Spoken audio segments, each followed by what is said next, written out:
L'actrice de Supergirl a vu le déraillage Rachel Zegler et s'est dit « Je veux faire tout pareil qu'elle. Moi aussi je veux planter ma carrière bêtement. » Entre critiques du sexisme, aveux surprenants et révélations sur le tournage, elle a coché toutes les cases pour faire parler d'elle, quitte à ce que ce soit en mal.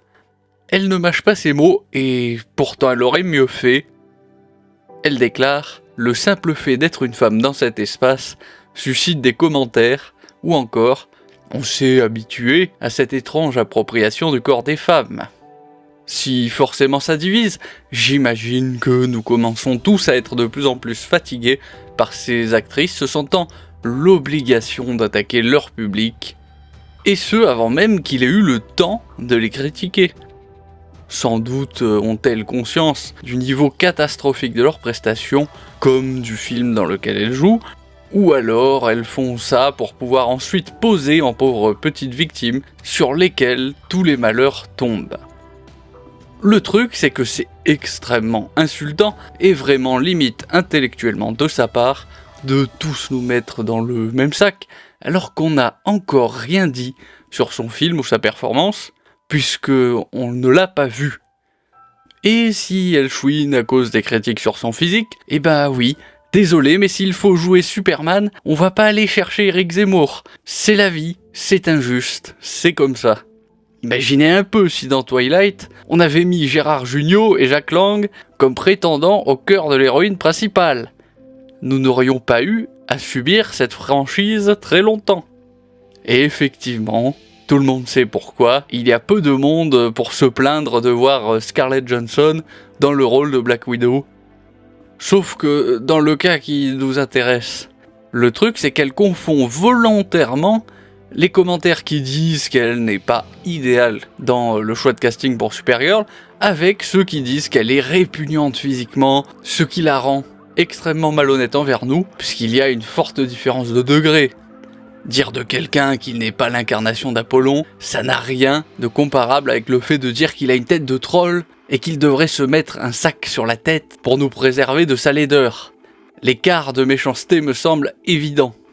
Enfin donc, en substance, elle anticipe une attaque massive contre elle et amalgame une large portion de son public à des méchants trolls. Elle déclare également « Je ne peux rien y faire, je peux seulement être moi-même. » Ah, alors je peux devenir acteur demain s'il suffit d'être soi-même. Moi, il me semblait que ça consistait précisément à parvenir à se faire passer pour le personnage qui est dans le scénario du film. Franchement, certaines gagneraient à se taire. Elle glisse aussi une révélation sur le film qui fait couler beaucoup d'encre, sans que je parvienne à bien comprendre pourquoi. Il faisait 2 degrés et je devais parler en kryptonien. Oui, une kryptonienne qui parle sa langue natale, quoi. Si vous comprenez en quoi c'est si renversant, écrivez-moi un pavé que je puisse saisir l'intérêt de cette information. Ils sont où les commentaires admiratifs quand je parle français? C'est renversant comme qualité. Bon, ensuite, Millie Alcock n'a parlé à aucune des actrices qui avaient joué ce rôle de Supergirl avant elle, puisqu'elle explique « Ce sont des personnes comme les autres, il n'y a pas de lien particulier entre nous. » Bon là, on aimerait dire « Ah oui, c'est le genre de truc que tu peux penser, mais que tu gardes pour toi normalement.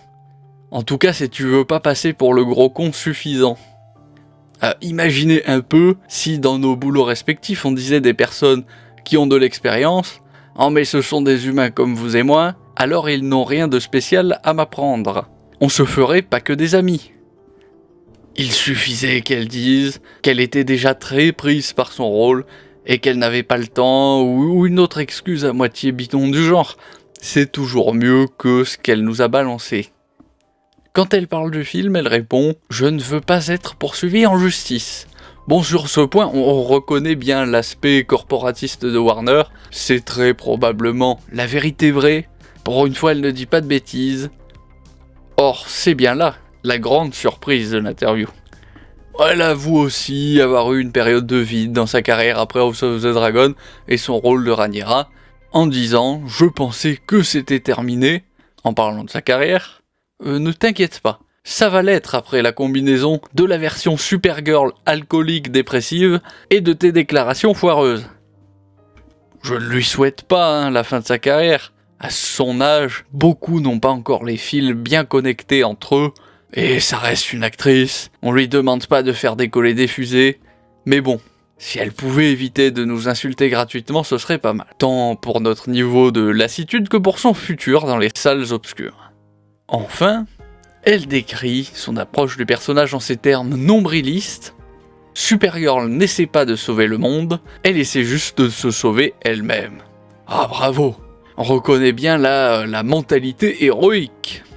Plus sérieusement, elle aurait dit, pour pouvoir sauver le monde, son personnage doit déjà retrouver un état d'équilibre mental. Là, j'aurais pu valider la déclaration. Mais ça fait juste très peur pour le film qui doit sortir, si on nous propose vraiment ça comme Supergirl. Ça confirmerait ce côté égocentrique bien détestable que l'on a pu voir dans les trailers. Ça annonce, certes, un film plus psychologique que ce que les fans imaginaient, mais pas dans le bon sens du terme. Bref, on risque de s'apercevoir que les bandes annonces sont très fidèles au film que l'on va voir en salle.